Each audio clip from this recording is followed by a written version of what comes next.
binabanggit po ng mga ahensya ng gobyerno, yung mga plano. Importante po, it is done in record time.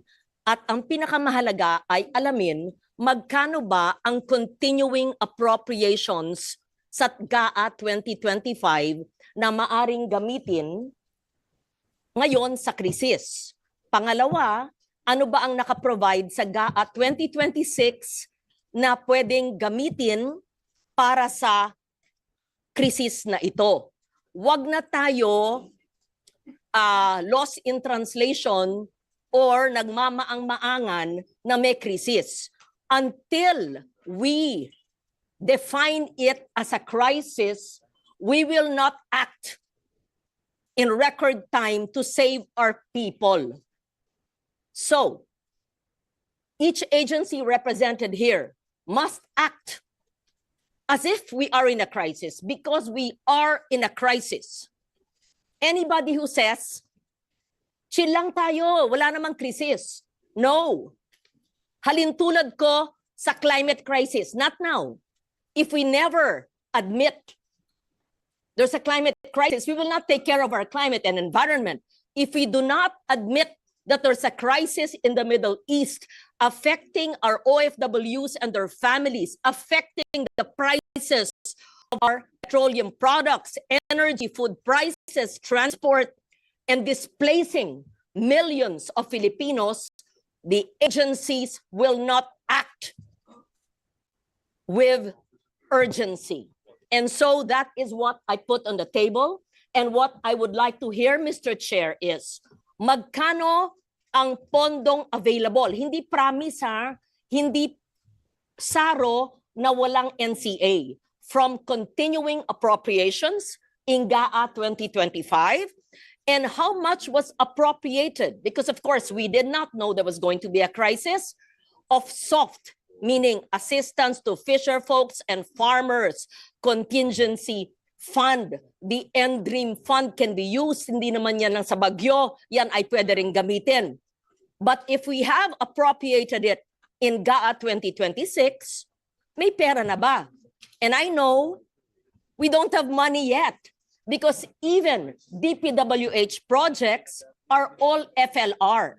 So DBM must explain that as well. So every agency, whether agriculture or DMW or DOE, DOLE, yes. How do we cushion the impact?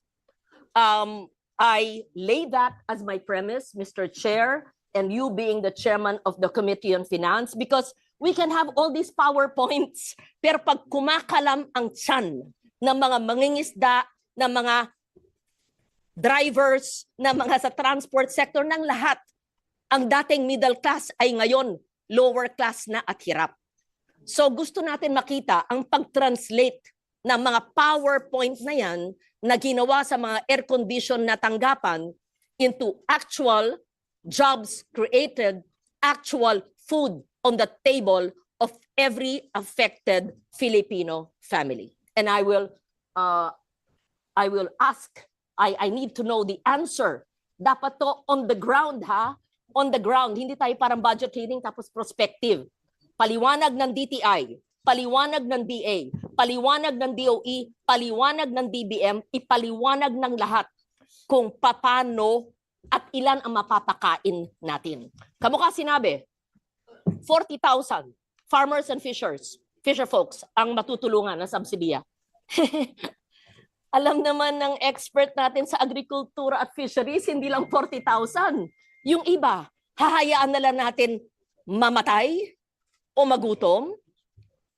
That's my opening statement pa lang, at gusto ko malaman ang maliwanag on the ground na kasagutan. At isa pa, Mr. Chair, sigurado akong natanong mo na o tatanungin mo. Anong mga pondo sa 2025 ang hindi nagagamit na pwedeng wag na ito? Ano sa 2026 na tatawagin nating, I'll call a spade, luho na travel, party-party, cancelin lahat yan.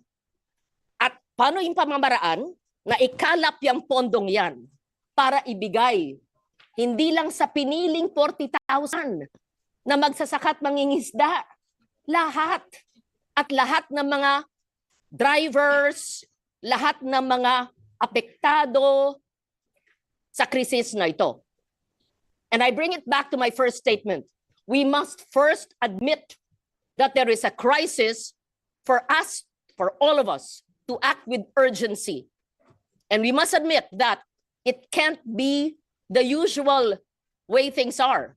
And everybody in government, especially in the executive, must admit on regular times you are slow, painfully slow.